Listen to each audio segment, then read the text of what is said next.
Claiming Christ, victor over sin and death. You're listening to Ancient Faith Radio, your Orthodox Internet radio connection.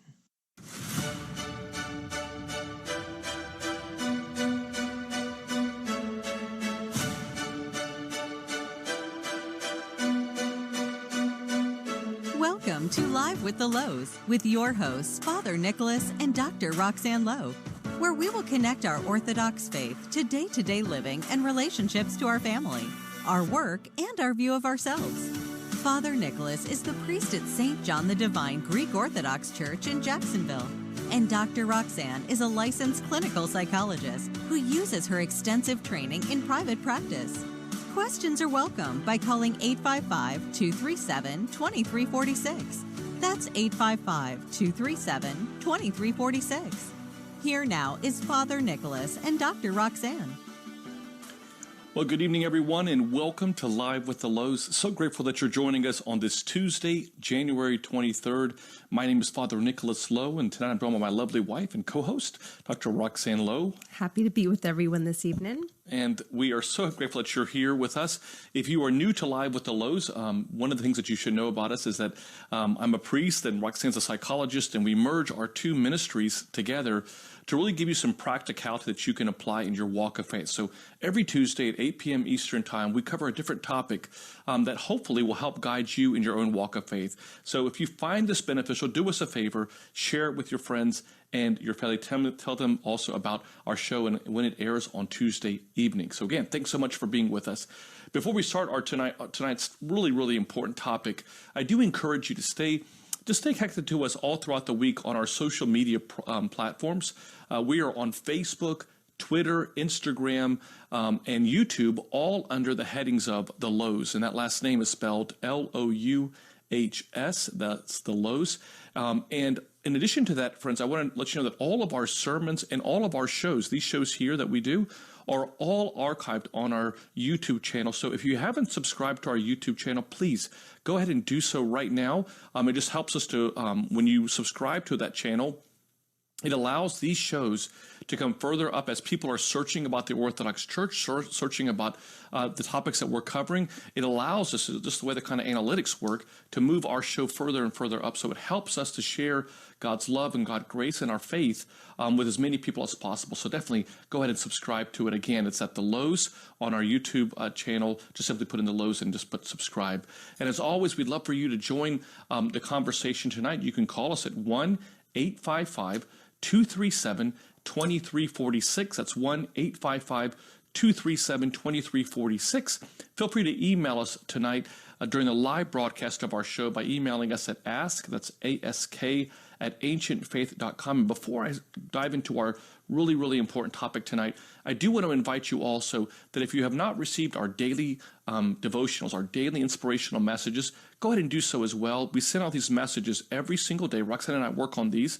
We send them out every day at 7 a.m. Eastern Time to your email inbox. So all you have to do is go to our website at thelouhs.com, which has all of the information about retreats that we're presenting at, information about who we are, what we're about, but also to subscribe to these, receive our daily messages. So just go to thelouhs.com/subscribe. And all you have to do is simply put in your email address, and tomorrow morning at 7 a.m. when you check your email inbox, you'll see the Louhs daily message. So friends, let's get started. Tonight's topic is probably something that, as a priest, I have been faced with on a number of occasions, and it's probably one of the topics that truly breaks my heart. Tonight we want to talk to you a little bit about understanding eating disorders. You know, one of the biggest epidemics facing our nation, and in fact in the world, is that of eating disorders. So let me just share with you some stuff that I think all of us should be aware of. So studies show that almost 10% of our country is faced with them, is dealing with an eating disorder. In fact, close to 10,000 people, or 1 in every 52 minutes. So during the live broadcast of this show tonight, at least one person will die due to an eating disorder. And many times people will struggle with this disease in secrecy. Sometimes people can believe that only females struggle with this disease of eating disorders. But let me tell you something. 1 in 3 males have an eating disorder. So tonight we're dedicating a show to what is going on with eating disorders? How do we better understand it? And more importantly, how can we help those who may be struggling with it that were tuning into our show this evening? And for sure, people that we may know that are going through it, how do we deal with that? How do we help them? So tonight, we are so lucky to have and so blessed to have one of our dear friends, Dean Theophilus, who's a mental health counselor and therapist who's with us tonight to talk about this. And I definitely just want to remind all of you about why we've invited Dean with us. Dean has worked in Minnesota and in Illinois, serving diverse populations as well as children, adolescents, and adults. He specializes in the treatment of addiction and trauma. In fact, we had a show dedicated to addiction earlier in last year, and I definitely encourage you to go back and listen to that if you have a family member who's struggling with addiction. And he specializes in these areas of addiction and trauma. He has clinical experience in both Christian-based and secular treatment centers. He's on the board of an organization that we love so much, which is the Orthodox Christian Association of Medicine, Psychology, and Religion, and has been a speaker on multiple times at their annual conference. He is currently working at Northland Therapy Center in St. Paul, Minnesota, and is a member of St. George Greek Orthodox Church in St. Paul, Minnesota.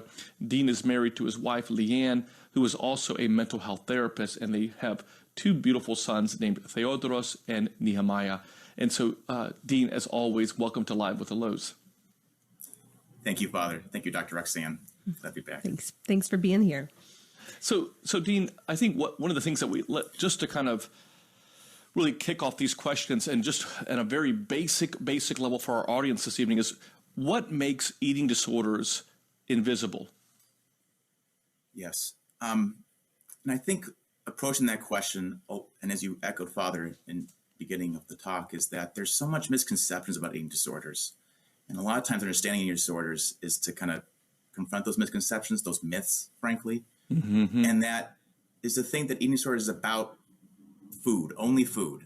Right. It's, you're obsessed about food, or you're obsessed about eating food. And that's not the case.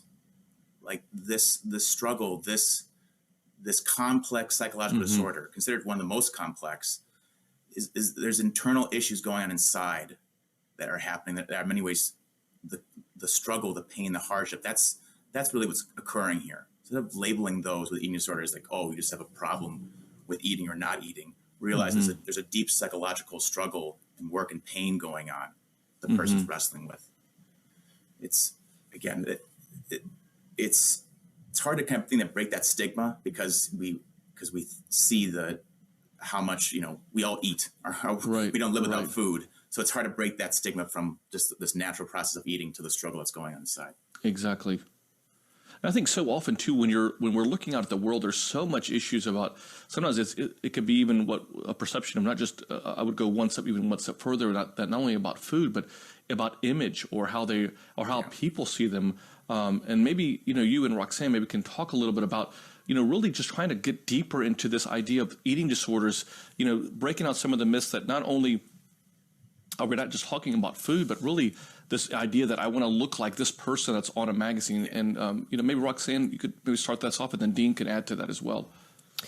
I mean, sure. And I love, this idea of eating disorders being so invisible, right? Because it is not about necessarily the body per se, where we can even discover, for instance, we have people restricting anorexics walking around who are, of average weight, and one would never know, that they're consuming less than 300 calories a day. And likewise, we have people, eating excessive amounts of food who aren't necessarily, resembling that. So, and I'm not sure, this is not necessarily like a study per se, but just in my own experience of working with people with eating disorders, I find that they really come in as sort of a mediator of this sort of level of intensity and emotional experience that we don't really have any other way to manage and to navigate. And, I've seen it, eating disorders come to fruition as a result of trauma. I've seen it come as a result of OCD that was never managed. I've seen it come into fruition as a result of body image issues that were never addressed. And I've also seen it from, depression. I've even seen it from dispositional traits, perfectionism and personality types that don't really have any containment, any ways to contain the experiences that they're having as a result of that. So I've seen the birth in a lot of these different, root causes. And I feel like addressing them really has to sort of start with understanding what are those roots. Because it's very hard to treat them as a one size fits all when they've come into fruition from a lot of different places. Dean, what are your thoughts? I mean, I know we talked about these myths, but I mean, just seeing how many different ways that we see anorexia or eating disorders. We'll talk about the different types of eating disorders, but in a moment. But I mean, just seeing how they just impact us, and it's not always in the most traditional ways that we would. Those that may not deal with it would want to label people that are. I mean, it's oftentimes like not even about any of that stuff, to be quite honest with you. Yeah. I would hold on to what Dr. Roxanne said too. Is there's a societal cultural complex, frankly, that we become overly obsessed with dieting, with images of what a healthy body looks like. And I think that saturates our culture and our world today. And right. And that's like the veil over this. So a lot of times working with folks, especially when I saw this an inpatient, it's almost part of the first work is breaking that initial veil. Like, no, there's more going on here. Society has frankly hurt those with eating disorders with those wrong labels, with those wrong values of what it means to live a good life, or what it means to be valuable or worthy or pretty, attractive. And I think that, again, that layered motif of just these different layers you kind of move past to get to there's this deeper movement inside to understand who am I really? Who am I in relation to God? And how can I come to that true self without being kind of pulled away by, frankly, what gets projected a lot by, on both ends of the spectrums, from family, from society, from media. Yeah, it's hard. Roxanne, you were mentioning earlier about just some of the reasons why we see this, and you were as well, Dean. I mean, let's talk a little bit. I'd love for both of you to kind of talk about what are the different types of eating disorders, because, we hear anorexia, bulimia, we hear these different words, and oftentimes we may try to, we think we may know what they are, but maybe, Roxanne, if you want to start this out, and then Dean can continue. But let's just kind of break down what are some of the most prominent eating disorders. Well, I mean, I think it's sort of hard, now you've got this sort of, not otherwise specified category of, disordered eating, and I find that that's kind of the what you find in across the board. And I'm not sure if that's what you feel too, Dean, but, there's, you have categories and you have labels and you have boxes, but for the most part, the struggle with food is across the spectrum, from the restrictors, to the people who have a complete loss of control around food that causes a lot of shame. And, the spectrum, it's so hard because this is not always a disorder that somebody walks in and says, I want to get rid of.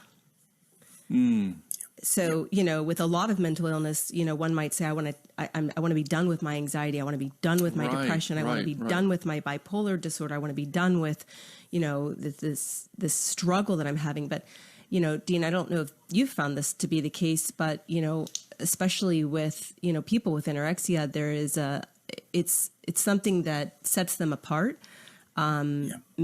Helps them to feel in some way special, different, and it is such a comfort and a safety, yet also something so incredibly imprisoning of their soul. But yet they're not always, and I would say 9 times out of 10, not walking into an office saying, "I would like to be done with this." And I'd love to hear your thoughts on that. No, I love that kind of that movement. You see folks coming in and they're like, okay, what do you want to accomplish? What do you not want to accomplish? And kind of seeing this a little more nuanced than that. I do really like the spectrum understanding of eating disorders. I saw that actually it's kind of became common practice now. A lot of major treatment facilities is due to the nature that healing and recovery is nonlinear. So what happens with the spectrum understanding of eating disorders is that you may go to one end where there is very intense restricting, but then recovery starts happening. There's healing. All of a sudden, there's possibility of moving into the binging level and then moving right back into the restricting level. And that fluid movement is it's hard because, again, one piece we'll touch upon today and already echoed is that we crave sometimes rigidity. We want little boxes. We want either I'm resolving this or I'm not resolving this. I'm addressing this or I'm addressing that. And frankly, the healing of this is going to ebb and flow in different ways. So at times, if I work with people long term, we'll spend several months just on these type of behaviors, and then a year later it'll be something totally different. That's the nature of this, and that doesn't mean it's not growth or more understanding going on. It's this interesting, unique nature of how eating disorders manifest within the person. If you're just tuning in, we are speaking with Dean Theophilus about understanding eating disorders. And we encourage you, if you or someone that you know is struggling with an eating disorder, if you have a question or a comment, please feel free to call us at 1-855-237-2346. That's 1-855-237-2346. Or email us a question at ask@ancientfaith.com. That's ask@ancientfaith.com.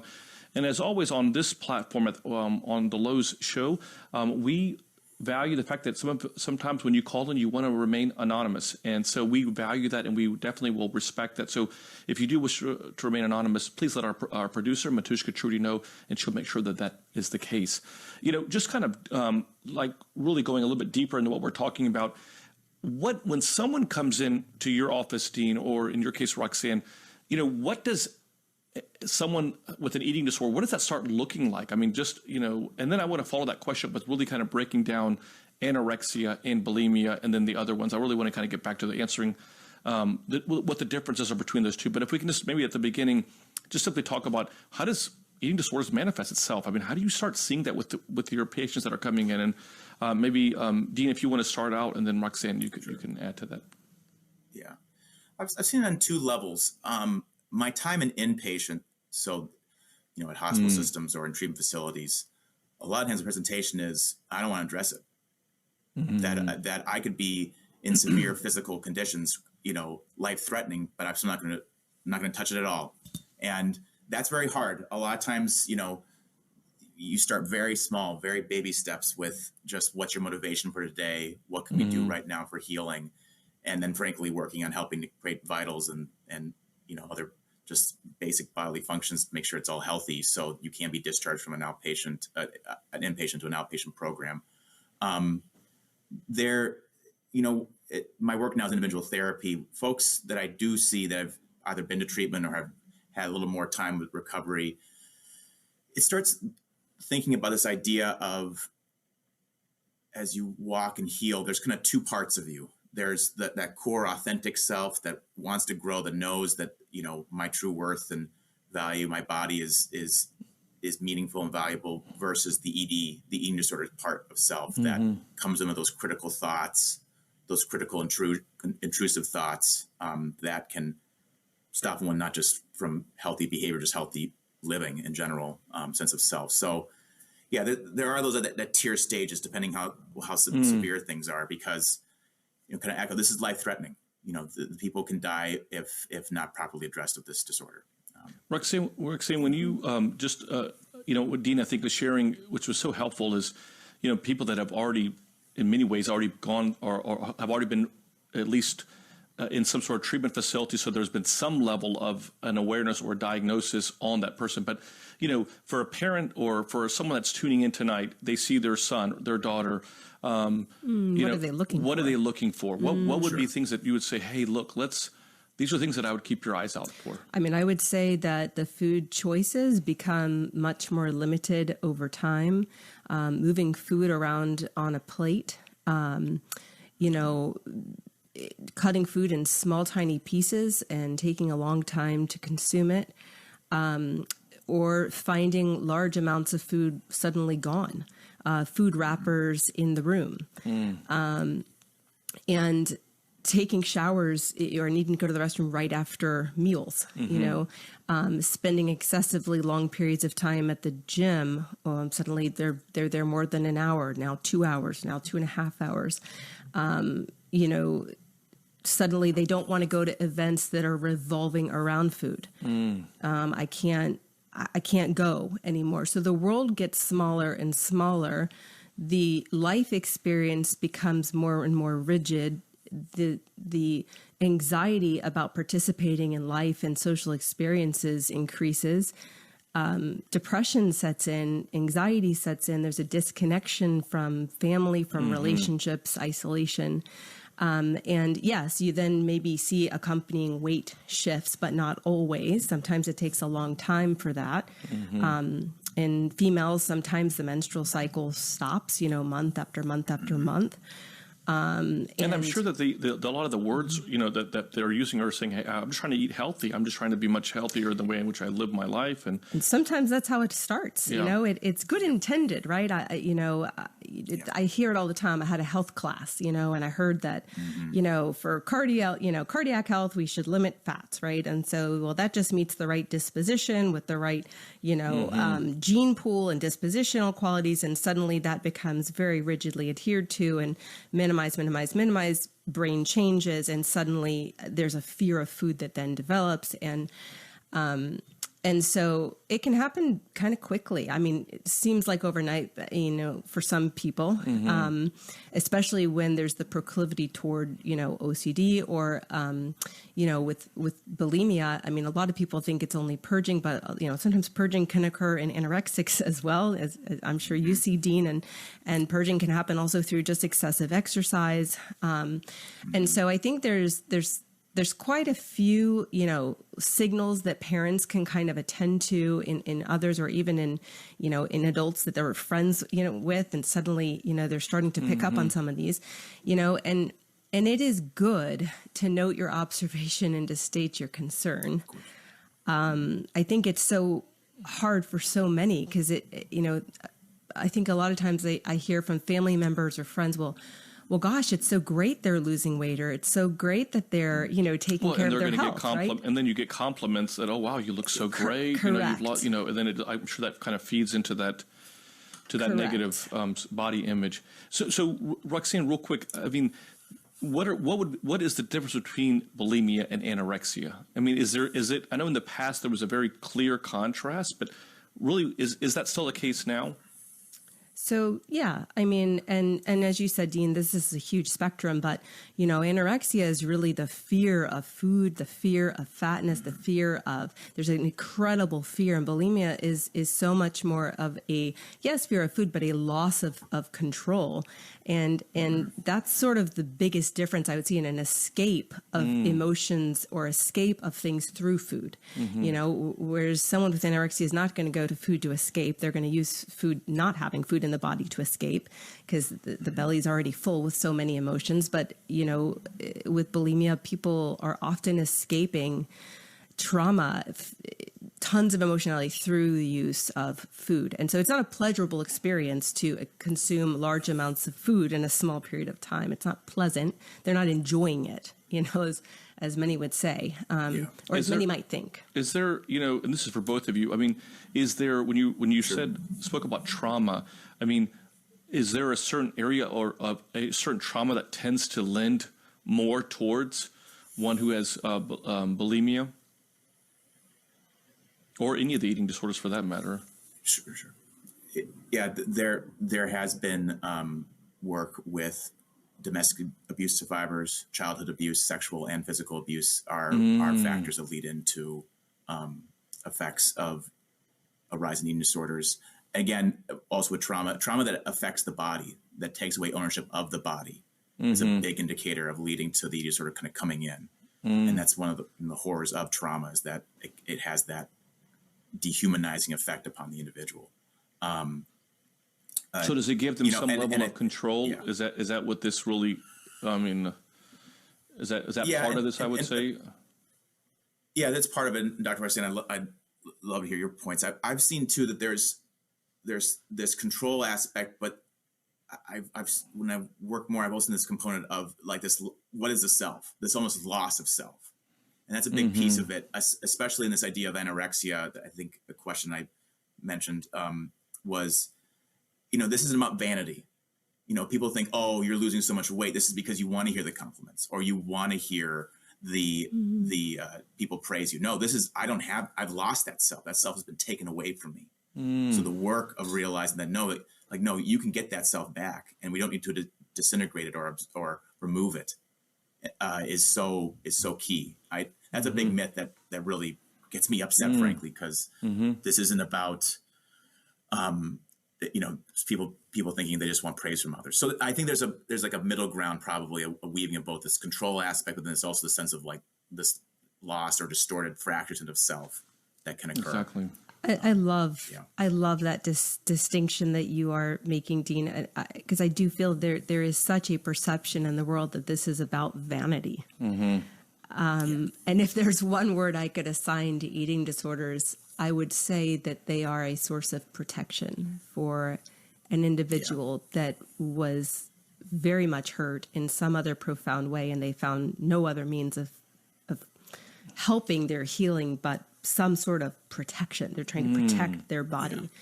And so, for the anorexics, who've come out of a sort of an OCD place, I mean, food and fat feel like contamination on the body. I've had many say, like, if I could literally take a knife and cut off the parts of my body that feel like contamination, as if my hands are sticky and I can't wash them, is what it feels like on the frame, on the body. And for bulimics and both anorexics and bulimics I dealt with who have dealt with trauma, I could never control what was coming into the body. And now I do. And this is how I protect myself. And if I can take away my female qualities and come prepubescent, maybe I won't be noticed, and I'm protected, and they get smaller and smaller, not for vanity, but so that they're not seen, so that they're like in a corner, so no one can hurt them. And so protection, I guess, is the word that I feel. Yeah. That's so powerful and at the same way, just so heart-wrenching, because how many people are suffering in ways that we just don't see. And I think with eating disorders, much like a lot of the mental illnesses, is that it's so under the radar. People, are not really seeing that. It's so easy when we see someone physically with ailments, a broken arm or broken leg, but we have a broken mind, and the struggles that come along with that.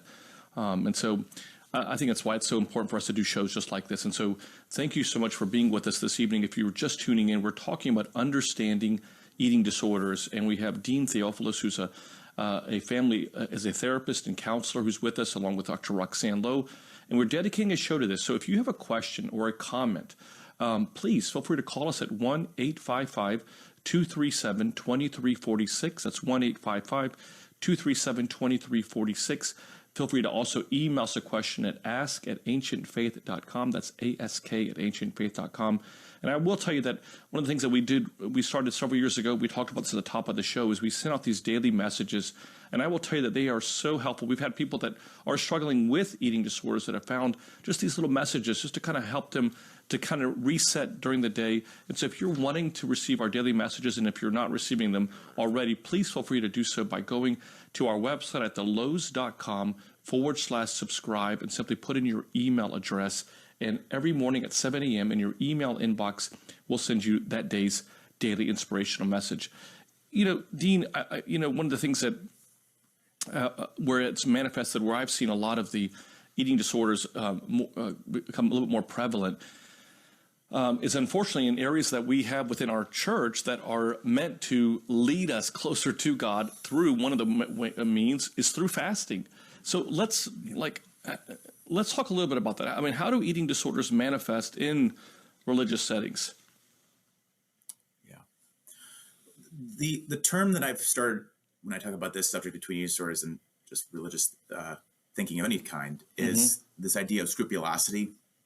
So scrupulosity is kind of a form of this hyper rigidity that the spiritual life is condensed down to, well, am I following these right behaviors? And then everything comes kind of revolved, centered around, well, if I'm either doing it right or doing it wrong.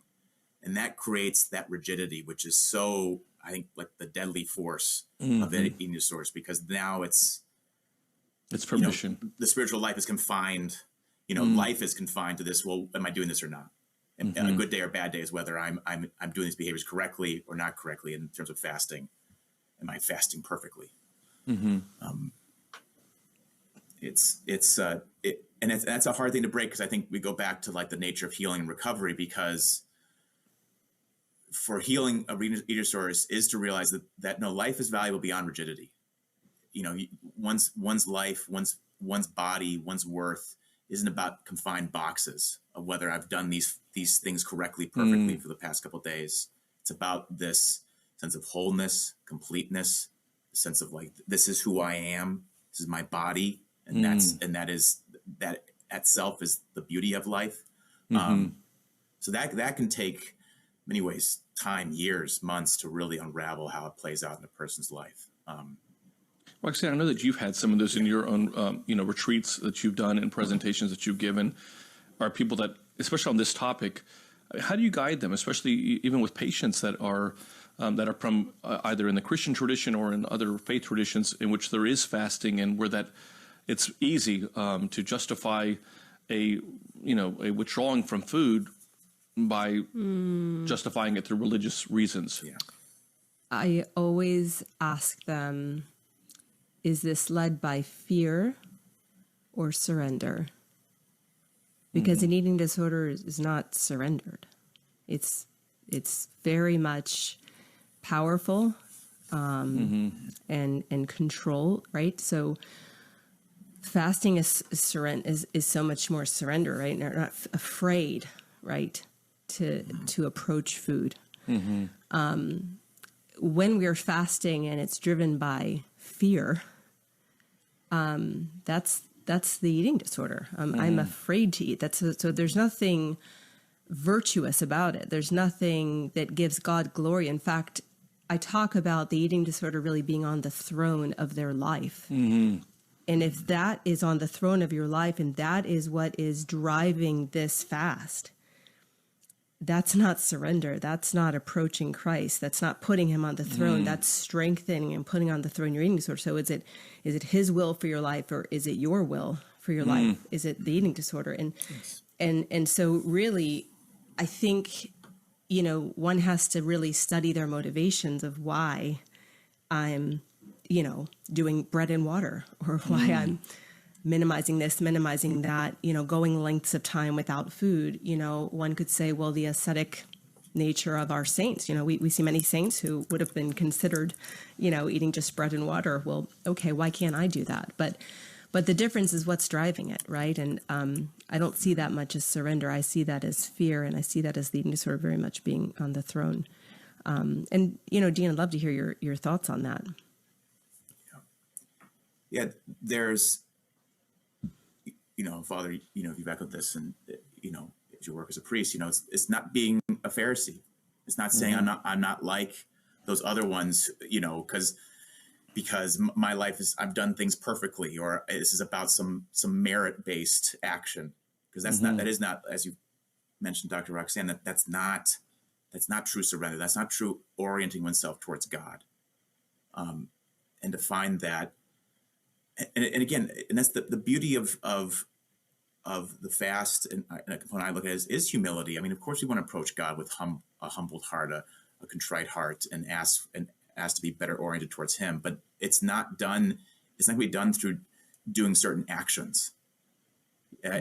Yes, of course, we all do actions in life, and we make choices to move closer to Him. But that's not going to be the throne, as you mentioned, Dr. Roxanne. That won't be the centerpiece of this. It's going to be this orientation with God, and it kind of finding. I mean, in many ways, I love the imagery, Dr. Roxanne, because I want to be God to be on the throne. I want Christ to be on the throne. I want to get to that space, and to see that journey to get there. It's harrowing, but it's beautiful. Just saying, wow, and it's so now hard. I can see that, yeah, right. I mean, that's so I attribute, a beautiful young soul I was talking to just last week, and the hardest thing in the world is to let go of a fast and to truly surrender. And her words were that my body should be a living sacrifice for God. God, let my body be a living sacrifice for Christ. Wow, yes. Yeah. And, she's done, struggling immensely with the ability to eat, but to truly surrender is such a different experience than being led by the fear and the rigidity and this. the eating disorder is controlling this. So this is complicated. And Nick, I'd love to hear your suggestions, because when it is fasting season, what would you tell someone with an eating disorder who the fast could put the eating disorder on the throne for them and draw them, in fact, farther away? Yeah. I mean, I think I love what you're both sharing. I think it's so powerful. I think one of the things that it's so important for all of our listeners and viewers this evening is that whenever we're in a Lenten season, or whenever we're talking about fasting, we have to recognize that this is extremely personal. It is a personal thing that you are making with Christ. It's a personal covenant, if you will, with Christ. And so oftentimes we look at this in very general terms, like everyone should be doing this and everyone should be handling it all the exact same way. Well, one of the beauties of the Orthodox, especially within the Orthodox Church, is how they understand that communication with a spiritual father, specifically with regards to fasting, what that looks like, should be done with and in conjunction with a spiritual father guiding them. We've had, and as you've heard Roxanne, we've said this many, many times, whether in retreats or on our show, is that fasting is not a rule in the sense that we understand it to be. Christ got so angry, as Dean was bringing up beautifully, with the Pharisees, who made it a rule. It's some sort of external expression, and Christ just really reviles them, and just really goes and attacks them and says, you've missed the whole point. It was never something to be some sort of external act, but some internal transformation. So when I speak to people, Roxanne, that are coming, I always ask them, not necessarily what you're going to be taking away, but what are you going to be adding on? So fasting is if fasting without prayer, as we've oftentimes said, is simply going on a diet.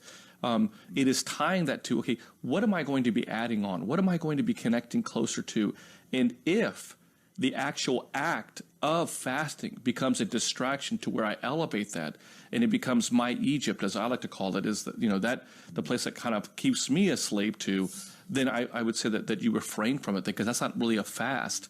That becomes simply a diet, and you end up elevating that to the Egypt of your life. So it's going to be I would just be very cautious with that. And again, I can emphasize the importance of if you're going to experience a fast or go through a fast, that you should do that in a way with a parish priest guiding you through that. Yeah, thank you, Father.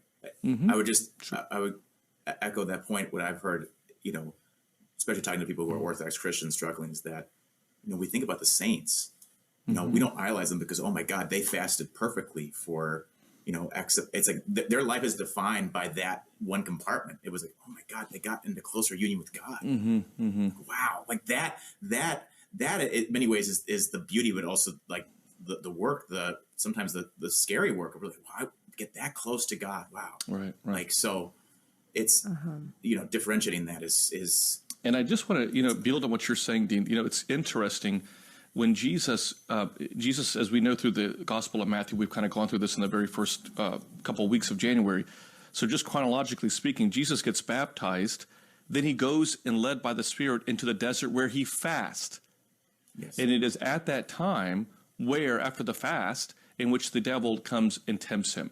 And so I just would be very cautious, everyone, that when you are fasting in an unhealthy way, I mean, I obviously Christ was not doing it in an unhealthy way. He was teaching us to renounce what things that we are connected to, the Egypts of our world, that it's in those weakest times that the enemy was using, the devil was using mistranslated, though, Bible verses to tempt Christ. So my point being is that they can use things that we think are spiritual, he can use those against us, so that we can justify any behavior using things that, to be quite honest with you, that we just don't recognize and that we don't see.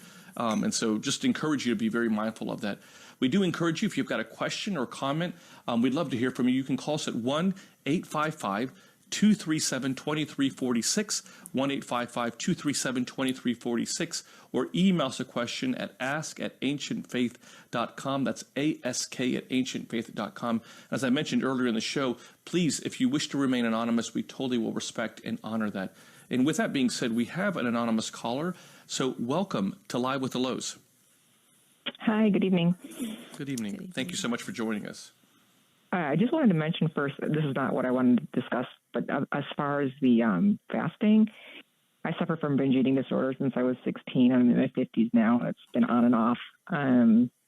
What I wanted to say is that I did speak to my parish priest because I was restricting, it ended up being more binging. So I had a hard time with the fasting. So I have permission from my parish priest that not to fast in that traditional way. So I just wanted to mention that. Yeah. Thank you. Thank you. I think two things I want to ask you. The first one is, hopefully I can have my husband listen to this afterwards, but I want him, he doesn't understand the eating disorder, and he gets mad at me when I do binge because he thinks it's harming myself and our relationship. And that brings about so much more guilt and sadness for myself. And I don't know how to explain it to him. That I'm not sure if I'm being clear. Mm-hmm. Roxanne, do you want to start that out?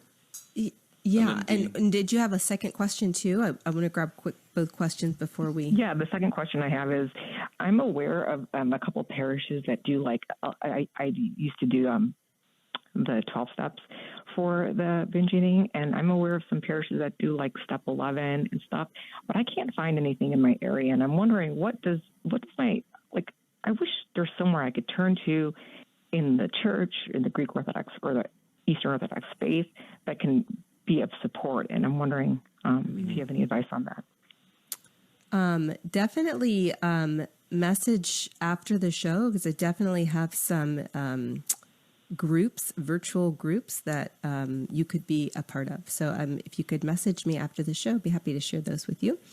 Dean, let's talk about a family member not necessarily understanding, when you watch somebody that you love participating in something or controlled by something that's harming them, the level of, I don't get it. Why do you keep doing it?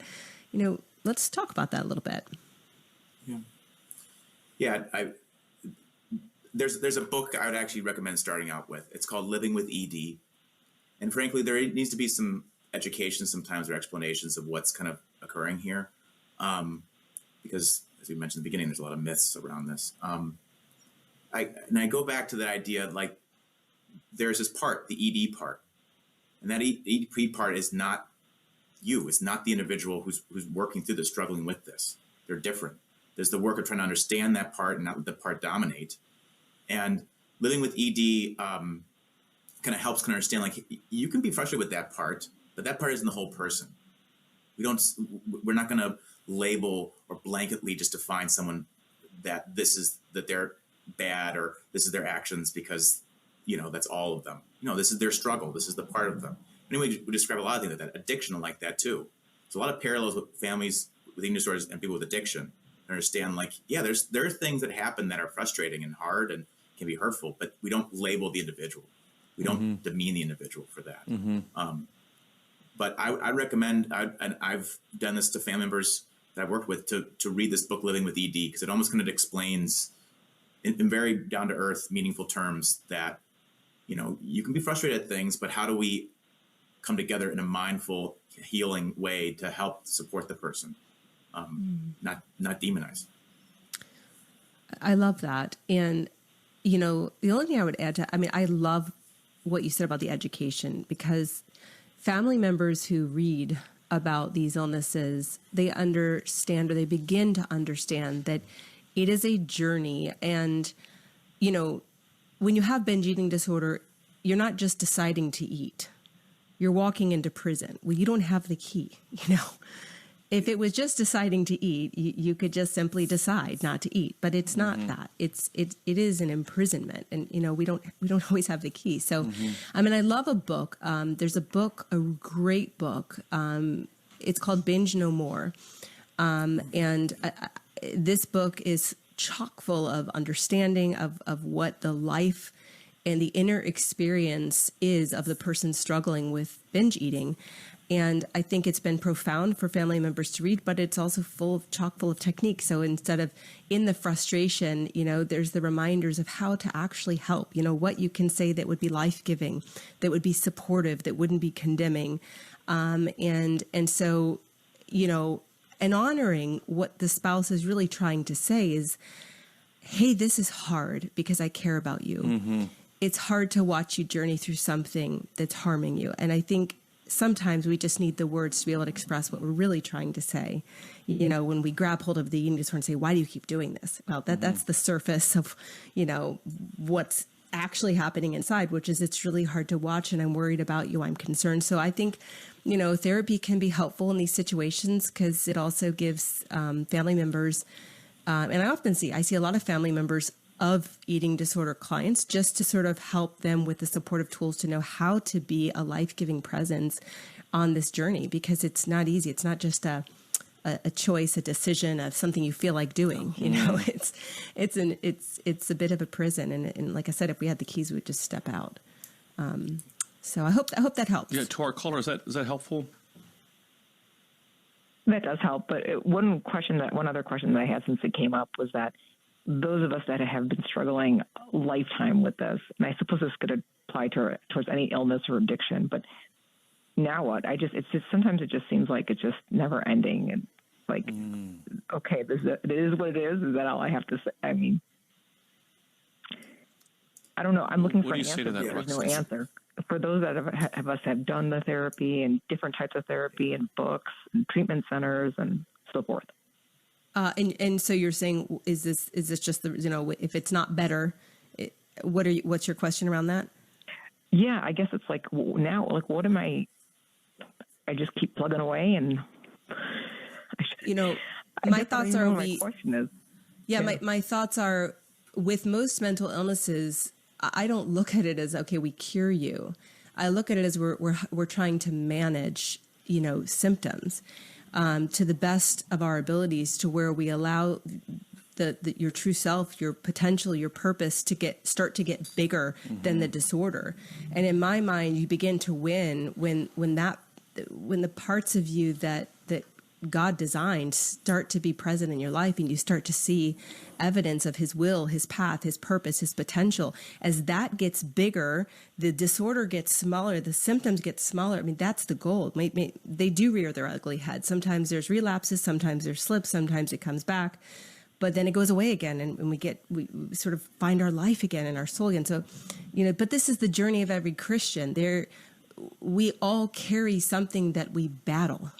And how much we let that interrupt God's purpose and design for our lives is the battle, right? That's, and I often think that God uses a lot of these things to become a sanctifying process for us, that it's something that we have to learn to honor him despite it. It's not a perfect process. And I don't know that we always get to perfect. I like that. Yeah. Dean, do you have any thoughts on that? Yeah.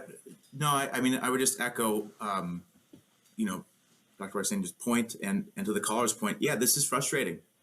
In some degrees, I've actually worked with folks at treatment facilities to say, permission to be upset and angry. And part of it, the work I try to help people is like, let's use that. Let's keep using that anger. This isn't fun. This isn't enjoyable. I think a lot of times, again, echoing back to Dr. Roxanne, like this is a process. This is not linear as other books I've read, and that anger, that frustration right now, like there's a part of me is like, let's use that. We're not, because there's going to be movement. There's going to be the state. I can't define it right now. I can't label it right now what it's going to be, but that state's going to find the full of you, and utilize these emotions you're having right now in a way that's transformative. I mean, sometimes I've heard talks like, let's get angry with the eating disorder again. Let's get angry with it. Let's get angry with ED, because this is not fun. This has been a struggle. Yeah. That's great. That's such good information. I just want to kind of, share just a little word of encouragement with our caller. And that is that, in everything that we go through, and I think that's so, you nailed it, Roxanne, what you both, and you and Dean were sharing, is that in any type of, whenever you're dwelling on your thoughts, and whenever you feel like you're getting into like a little emotional rut, or when you're allowing your brain to kind of play a story, or you find yourself in a situation or in a season, always make sure that in that season, I have a choice to either be productive or to stay. St. John Climacus says to constantly ascend constantly ascend, even when we slip up on the steps. So the challenge that I would give to you as well is that when you find yourself in that season in which all of us find it in our own different areas of our life, because we all have our crosses, is to make sure that you recognize that I'm in a choice right now. I can either be productive with it, which is what God wants us to do. He wants us to take that cross and find our resurrection. Let's find the area that we have to get through, or we can simply stay. But when you stay there, that's where I think oftentimes we find ourselves allowing the struggle of that to grow and to metastasize in different facets of our life, and just to be cautious about that. So it's a choice in that moment, even though it may not feel like it. But I do want to thank you so much for calling and having the courage to call us and to share that. And thanks so much for taking the time to be with us. Thank you. So, as we're kind of down to about 10 minutes, left in our show, I'm just kind of looking at the clock. So it's what happened? Yes. I do want to just make sure that we kind of get some really high level questions that we've had, and I want to see them addressed by both of you. And Dean, let me just start with you. That what is the essential language for eating disorders? What is the essential language for it? Yeah, this is language that I would say is vital, very important for the individual and the family members, loved ones, and the person's growth and healing. And it's around how talk about food, how to approach eating. So big ones would be there's no good or bad food. There's no that those labels could be removed. There's no fixation on numbers or portions or calorie size. That there's a reality that we want to create meals where we're having our proteins, we're having our proper calories, but there's no numbers or rigid points to delineate those from. And there's this sense of talking about healthy exercise. Exercise is healthy. It's a wonderful thing. It's not an obligation. It's not a force. So creating language in the home and individual that's about, yes, we live, we need to eat and function, live our lives, but we're not going to fall down to rigid categories or labels about what's healthy, what's not healthy, good food, bad food. Sure. Those are the big words I'd start with. Mm-hmm. Roxanne, anything to add to that, hon? I mean, I would say, I think that's great. I mean, non-judgment, is just the biggest word, I think that lays the foundation, and I think for all family members, it is such a struggle, because eating disorders are really hard to recover from, really hard. And for anyone listening, who has a family member struggling, this is a really important, foundation to sort of see them through, is this lens of non-judgment. This is hard. They're probably doing the best they can with what they know how in the midst of the struggle that they're walking through. And ask questions. How can I support you? How can I be a support to you in this process? What do you need when you're at the height of your struggle? When you are, about to binge, about to get in the car and go get food, like, what do you need to hear? When I see you doing that, what do you need from me? When I know you're not eating your meal plan, like, how can I coach you in that moment? How can I encourage you? Because I guarantee you, the person who is struggling will have answers for you. But when we judge and we make demands and we, kind of preach from above, we're missing the mark. We're creating more intensity, more turmoil, more struggle, and we're isolating the person who's struggling in a corner by themselves so they feel more alone, and the struggle gets bigger. So, you want to step into their experience, but the only way you can do that is by asking how to be a part of it. And so, to me, that everyone I'm working with is always like, I wish they would say this. That's what every family member needs to. And it's hard because, you just want to say, well, God, why can't you just eat your meal plan? Yep. Right. And it's just not that simple. It's just not that simple. So let me ask you, Dean, obviously you've been working at treatment facilities. But even in general, what does recovery look like for someone who's struggling with an eating disorder? I'd love to get your input on that too, Roxanne. Yeah. And I kind of echoed it with the caller. It's not going to be straightforward. It's not going to be linear. there'll be lapses or times where you engage in one behavior and then the pendulum goes the other end, and binging may occur back to restricting. The line, I go back to the idea of like understanding from that book, Living with ED, that ED part, that over time, that voice doesn't become as loud. You know, at the beginning, they start with the overt behavior. So recovery may look like, not having intense modes of times restricting or purging. Then over time, the overt behavior goes away, and you still have that voice, that ED voice, and that's connected to criticalness, to shame, to fear, to anger, and you begin to have that inner proper orientation to that part that's maybe not as loud, or if it's there, but I can still live and move forward knowing that I've had a better understanding of myself, and that type of movement is ideally what we try to hope for. I love that. Roxanne, anything you want to add to that? The only thing I would say is, don't try to do it without a team. I think that's, yes, absolutely. Listen, eating disorders fought alone are usually lost. They're battles that are lost. We need dietitian on board. We need therapist on board. We need education. And certainly we need the priest. The priest lays the spiritual foundation for who's on the throne. Mm-hmm. If we don't know that, it's really hard to put away the eating disorder because we don't know why we're doing that. Mm-hmm. And God is the only person who can give people struggling the strength to do what they need to do to surrender. It is that relationship that is built that breeds the surrender, because of the fear, and the addiction can be so strong. And the dietitian lays the foundation for the method we need to follow. We need science-based methods on how to eat when the way we've been eating has become so disordered.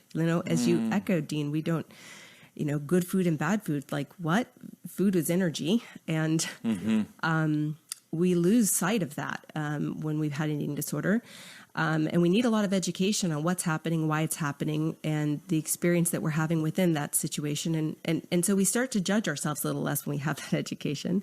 And we certainly need a really good therapist who I would say specializes in eating disorders, and not every therapist does, so ask around and make sure you get in with someone who does. But that team is really paramount. Roxanne, just to the last, few minutes of the show, for a parent who's tuning in tonight, they're concerned. They're worried about their child. They're starting to see some things that are worrisome. What should they be? You mentioned a little bit earlier with the kind of movement of the food around the plate. If they see something, how would they or how should they address that with if it's a child, or for that matter, if it's a spouse or a friend? What would you recommend them doing? Get them into the pediatrician sooner than later. I mean, the earlier you initiate treatment, the better the prognosis in all of these circumstances. So get them in with the pediatrician, get them in with the therapist. It's not something for the parent to work on by themselves. I would also say, get some really good books on, what else to look for. Life Without Ed is another really good book. I don't know if you've heard of that one too, but it's... Yes, that one too. Yep. Yeah. Just to kind of give you a glimpse into what they're thinking and what they're experiencing, because it'll give you sort of all the signals. There's another really great series on Netflix called To the Bone. I'm not sure if you've seen it, Dean, but it's a really good example. I would say it's a very accurate example of what anorexia nervosa looks like. And she's put into treatment centers with people who struggle with bulimia. And so it's a really good look at, what you're seeing. So if you're noticing, that may be helpful for a family member to look at what. Correct. Yeah, if you're seeing, so you start to know when your child, needs help because you know what to look for. Dean, I am so grateful that you've taken the time to be with us this evening. I love having you on the show. Roxanne, I love having you on the show. And we just love you as a person and what you're doing as well, and being on the board at Ocamper. Again, that's the Orthodox Christian Association of Medicine, Psychology, and Religion. Definitely encourage you to check out their website. I think it's ocamper.org. And definitely please look at the great work that they're doing. Obviously, Dean is on the board there. But I want to thank you, brother, for taking the time to be Thank with you, us. Dean, for your thank you ministry and both. your work and mental health. It's just so tremendous. We're just so grateful for your time and your service. Absolutely. We are so grateful. I'm grateful for you too. Thank you so much. Yeah. Thank you, brother. Thank you. So before we go, we just want to give a little announcement. 2 weeks from today, Roxanne and I are going to give some breaking news, some special news that are coming out that we have been really eager to share with all of you. So in 2 weeks from today, on Tuesday, I believe it's February 4th, if I'm not mistaken, we're going to share with you just some exciting news. So please plan to be here with us on the show. We will also be putting a video online telling you all about the new news that we're going to share with you all. Again, thank you so much for being with us. Thanks for Matushka Trudy for producing tonight's show, and for our caller, as well as the emails that we received in comments. We saw all of them. We thank you again for being with us. Next Tuesday, we're doing a show called "How Do We Have God-First Relationships?" How do we make sure that God is at the forefront of all of our relationships as we're ushering in February, this kind of month of love? How do we make sure that we're keeping God at the forefront of our relationships? So definitely don't want to miss that. That's next Tuesday. God bless you all, my friends, and stay strong in your walk of faith. Father Nick and Dr. Roxanne are the authors of the book Renewing You, a priest, a psychologist, and a plan, which can be purchased at store.ancientfaith.com. Their daily inspirational messages can be found at thelouhs.com/subscribe. Be sure also to search for The Louhs on Facebook, Twitter, Instagram, and YouTube. Live with the Louhs is a listener-supported presentation of Ancient Faith Radio.